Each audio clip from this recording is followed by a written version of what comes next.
Les agradezco mucho su paciencia, pero agradezco sobre todo a la asociación por poner de presente este tema que es absolutamente clave y que es una de esas tendencias inevitables. Uno puede estar de acuerdo o en desacuerdo, pero eso no quiere decir que la transición energética no vaya a suceder. Entonces la idea es que podamos conversar sobre el tema y obviamente comparar nuestra realidad con la de otras latitudes. Yo quisiera pedirle a los panelistas que hicieran una primera introducción del tema y a partir de ahí pues les haré preguntas específicas comparando lo que hemos visto en otras latitudes, en otros ámbitos y al mismo tiempo los sucesos recientes que tienen relación con el tema en el territorio nacional. Entonces, sin más preámbulo, voy a pedirle el favor a Jorge Pinto que, por favor, nos dé su visión. Adelante, Jorge. Sí, buenos días para todos. A ver, pues así en frío, pero pudiéramos comenzar con el comentario de que ¿cuál es el papel de Colombia en la transición energética? Yo creo que es un punto que muchas veces se soslaya y que de alguna manera, pues, sí me están oyendo, ¿verdad? Sí está funcionando.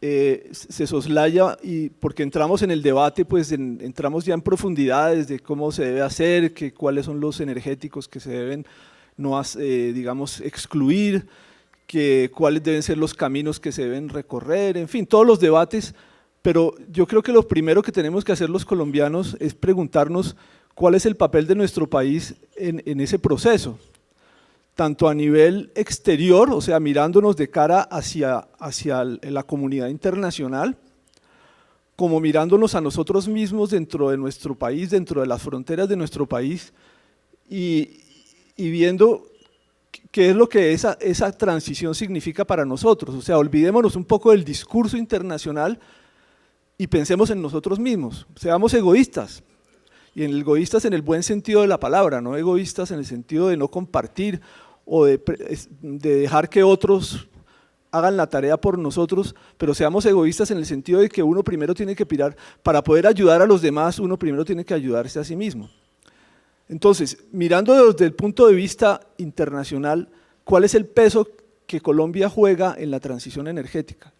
Y la respuesta que yo me he dado a lo largo de estos años, en todos estos debates que ha habido, y no en este gobierno únicamente, esto ya viene desde el gobierno Santos, con el Acuerdo de París. O sea, esto es un tema que ya venimos tratando desde hace 3 gobiernos, y uno ve que de alguna manera nosotros nos estamos sobrevaluando, o un poco como un pigmeo que se siente gigante y que cree que está haciendo grandes cosas cuando en realidad nosotros no significamos nada en el concierto internacional desde el punto de vista de aportes, o digamos, hablando negativamente, de aportes a temas de cambio climático. No hablemos de biodiversidad porque eso ya es otro tema y podemos tratarlo si entra dentro del panel, pero hablemos únicamente de cambio climático. En el tema de cambio climático nuestro aporte es ridículo, entonces yo creo que uno debe saber cuál es su lugar en el mundo, uno no puede pretender ser lo que no es. Entonces, siendo que nuestro aporte es tan pequeño, pues trabajemos con ese conocimiento, no dándonos más importancia de la que realmente tenemos, eso es un punto. Y el otro punto es mirándolo hacia adentro, ya egoístamente, pues pensemos cuáles son las ventajas que nuestro país puede sacar de esta transición, no solamente desde el punto de vista del tema climático, sino también desde el punto de vista de los cambios tecnológicos que vienen, porque probablemente habrá y seguramente habrá hacia el futuro una serie de cambios tecnológicos que hará que que algunas tecnologías dejen de ser utilizadas y vendrán unas nuevas, por ejemplo el tema de los paneles solares, etcétera. Entonces, ¿cuál es el papel que nuestro país podría jugar para nosotros, como egoístamente hablando? Y luego también desde el punto de vista climático es nuestro entorno, cómo mejorar nuestro entorno, no solamente el tema del gases de efecto invernadero, sino nuestra ecología. Ayer hablaba uno de los presentadores chinos, a mí me gustó mucho lo que decía, porque él decía, estamos cambiando nuestro paradigma de civilización. Vamos a una civilización donde tenemos desarrollo, tenemos bienestar, seguimos hacia adelante, pero en un entorno donde tenemos agua limpia, cielos azules y tierras limpias. Tenemos agua cristalina, tierras limpias y cielos azules. Entonces pensémoslo bajo ese concepto también. Tenemos el río Bogotá aquí al lado nuestro, completamente sucio. ¿Estamos haciendo la tarea correcta? ¿Estamos trabajando para nosotros mismos o solamente estamos siendo parte de una moda mundial y estamos sacando pecho nuestros presidentes en los foros internacionales hablando de que vamos a reducir no sé cuántas emisiones y no sé qué más, pero desde un punto de vista puramente fachada, diría yo? Entonces hasta aquí llego y le cedo la palabra a mis colegas.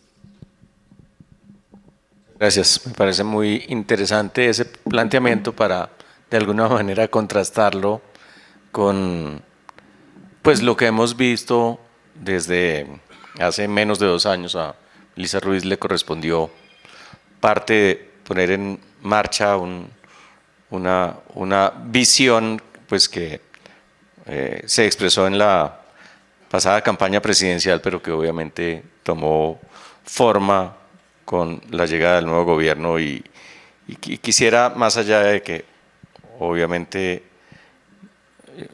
usted prestó su servicio público, que un poco nos diera su visión del tema y la racionalidad detrás de lo que se propuso en su momento. Bueno, ¿se escucha?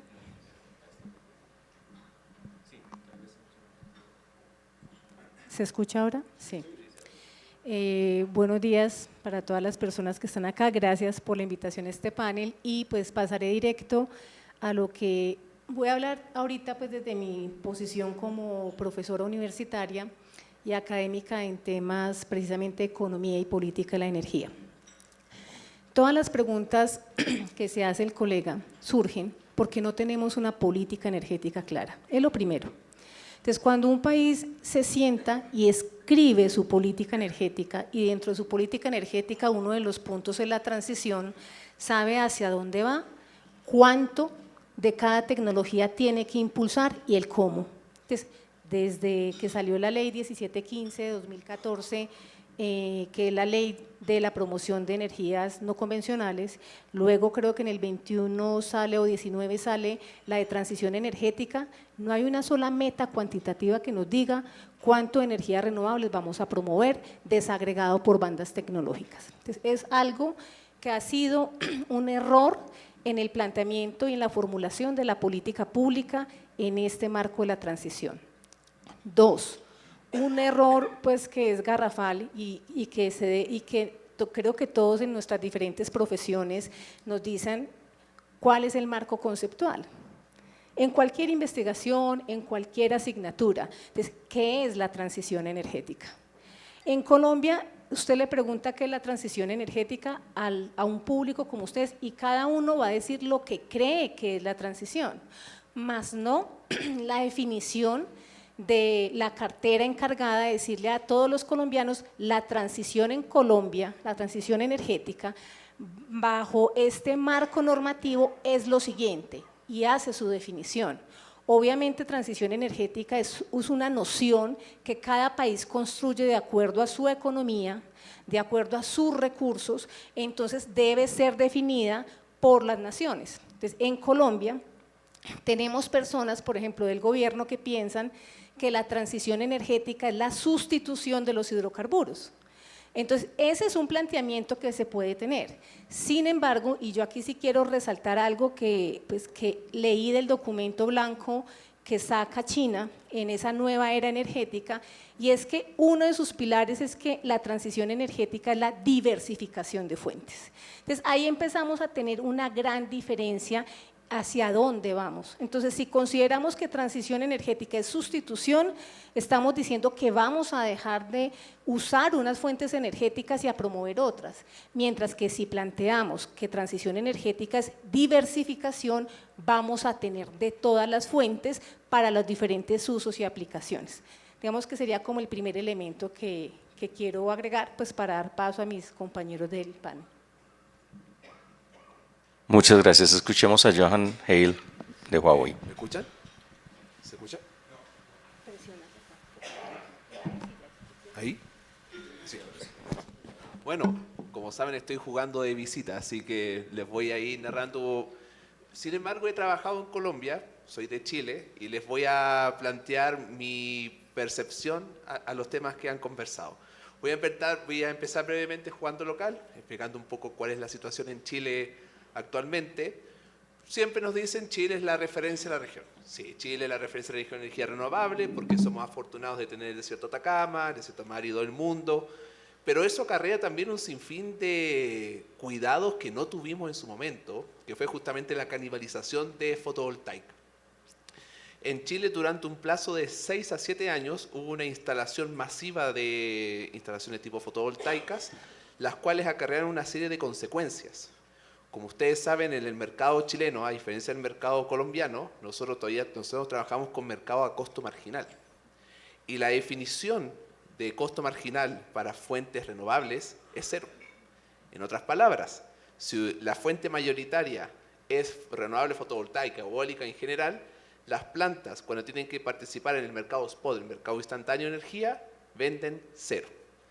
Y por eso, en Chile pasa el tema de que qué hacemos con estas plantas que tenemos instaladas en el norte. Entonces empezamos la promulgación del arbitraje, que ya se ha conversado un poco en estas mesas, y cuál es la ventaja, que como trabajamos con costo marginal, cuando sale la energía renovables, ingresa el diésel, y el diésel tiene una definición de un costo marginal elevado. Entonces, el arbitraje entra perfecto con los sistemas de almacenamiento de energía, que es un tema que está muy en boga en Chile. Y la semana pasada nosotros tuvimos una promulgación de la nueva ley de potencia firme o potencia de suficiencia. Es decir, que una planta renovable más un sistema de almacenamiento de energía permite participar en el mercado de potencia. ¿Por qué hago mención a esto? Porque este tema que yo voy casi como bandera de lucha por toda Latinoamérica diciendo la máxima 1. Si nosotros queremos implementar nuevas tecnologías, nuevos sistemas, etcétera, lo primero que tiene que haber es un mercado. No esperemos justamente una masificación importante por el simple hecho de decir, bueno, la energía renovable, la energía fotovoltaica, la energía eólica es variable. Eso me afecta a mi sistema eléctrico y como me afecta a mi sistema eléctrico te voy a poner baterías, situación que está pasando ahora en México. En México recién está saliendo un preproyecto que está hablando de la factibilidad de poder poner almacenamiento y una participación de mercado, pero hasta ahora es una imposición. ¿Por qué hablo con alta detención de esto? Porque si vamos a participar en un mercado diversificado, que ese fue un gran punto que mencionó la colega acá al lado, para diversificar tenemos que definir muy claras las reglas del juego. Y me pasa que en particular en Colombia eso no está claro. Yo lo veo desde afuera, justamente, y veo que las reglas del juego no están claras. Veo intenciones, veo ganas de hacer cosas, pero nos quedamos en el casi casi, como decimos acá. Entonces, si queremos dar el paso adelante y decir, ya, señores, llegó el momento de diversificar, llegó el momento de hacer cosas, empecemos a definir. Y creo que lo que mencionó la colega desde las políticas energéticas es perfecto, es el primer paso y tiene que quedar preestablecido. Pero a la vez tenemos que aunar esfuerzos entre todas las entidades y decir, bueno, ¿cómo nosotros hacemos un mercado atractivo? ¿Qué es lo que me gusta de Colombia? Colombia ya tiene mercado de oferta. Nosotros en Chile tenemos que mutar a un mercado de ofertas. Y para hacer eso nos vamos a demorar al mínimo de 5 a 7 años para pasar de un mercado marginal que funcionaba excelente hace 40, 50 años atrás con otras fuentes de energía, pero nosotros tenemos que dar ese cambio. Ustedes ya lo tienen, ya tienen esa ventaja. Lo que hay que hacer ahora es tomar ese mercado y ver qué se puede hacer para modificar. Y hay ideas y varias. De hecho, para que ustedes sepan, los sistemas de almacenamiento de energía, yo voy a hablar tanto de corto plazo entre comillas, con tecnología de litio ferrofosfato, como las tecnologías de bombeo que se definen de largo plazo, en Chile decimos las navajas suizas. Es decir, ustedes van sacando una cosa, dos cosas, tres cosas y pueden prestar múltiples servicios. Ese es un primer punto. Y ya para ir terminando un poco, que creo que podemos ir hablando de otras cosas, las permisologías. Este es un tema también que se está volviendo muy grave en mi país. En Colombia yo sé que también pasan situaciones muy similares. Como ustedes saben, la transmisión no se mueve igual que la generación. Si nosotros hacemos un proyecto de generación y nos demoramos 5 años, eso multiplíquelo por 3 para hacer obras de transmisión. Eso también se está volviendo crítico en Chile y se está volviendo crítico en otras latitudes. Por lo tanto, es muy importante alinearnos con el tema de las permisologías, garantizar las correctas conexiones y quién sabe, ya hay soluciones que permitan aunar justamente los sistemas de transmisión. Y ojo, que solamente me he puesto a hablar de gran escala. Finalmente, el tercer punto, demanda. Ayer se habló un tema bastante clave, que la demanda en Colombia está relativamente baja. Si logran instancias de aumentar demanda, recuerden que la demanda llama a la generación no llama a la demanda. Lo que van a hacer si la demanda se estanca es diversificar, pero no elevarla. Entonces, muchos temas ahora que se están conversando en el mundo ya no tienen que ver tanto, oye, ¿qué vamos a hacer para subir la generación? Sino digamos, oye, ¿qué hacemos para controlar de mejor manera la demanda? Ya lo hablé ayer, carros eléctricos, cargadores, e incluso gestión de demanda, y hay conceptos muy revolucionarios al respecto. Pero a grueso modo eso es mi apreciación. Esa mención al tema de los permisos, pues por razón de pura coincidencia, la noticia de que fue aprobada la licencia ambiental de la línea colectora que desbloquea pues la salida de los parques eólicos de la Guajira y al sistema interconectado que permite concluir la transmisión de una línea, y un permiso que se demoró 7 años en ser expedido, pues es un buen recordatorio de cómo es ese cuello de botella. Pero yo quería seguir en este tema un poco. Hay una discusión que uno puede vivir entre el qué, el cómo y el cuándo. Y dentro del qué siempre se pregunta uno sobre la urgencia de la transición energética en el caso particular de Colombia, dadas sus características también que no se asemejan necesariamente a la realidad de otros países latinoamericanos. Jorge Pinto, ¿cómo ve ese tema y esta sensación y todo este dilema entre, como lo mencionó la profesora, entre la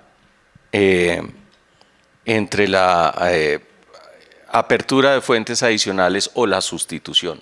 ¿Cómo ve el tema? Bueno, como lo veo yo, yo no lo veo tan complicado. Yo creo que tendemos a complicarnos un poco en el sentido de que cuando uno se vuelve maximalista, las cosas se enredan. Es decir, yo pensaría que la sustitución total, como se pretende en algunos casos, primero es irrealista en el corto y mediano plazo. Puede que si estamos hablando a 100 años, pues ¿por qué no? Pero si queremos, y ese es otro problema que tenemos nosotros, yo venía pensando esta mañana justamente en eso, es que también, otra vez citando a los chinos tienen una civilización que todas las decisiones pueden durar siglos, y nosotros queremos todo ya. Es que hay que hacer la transición ya, para mañana. ¿Por qué? Tomémoslo con calma, vamos haciendo a nuestro ritmo, de acuerdo con nuestras necesidades y de acuerdo con nuestro país y con nuestra economía y con nuestra sociedad, donde no afectemos la calidad de vida de nuestros habitantes supuestamente por, entre comillas, mejorarla.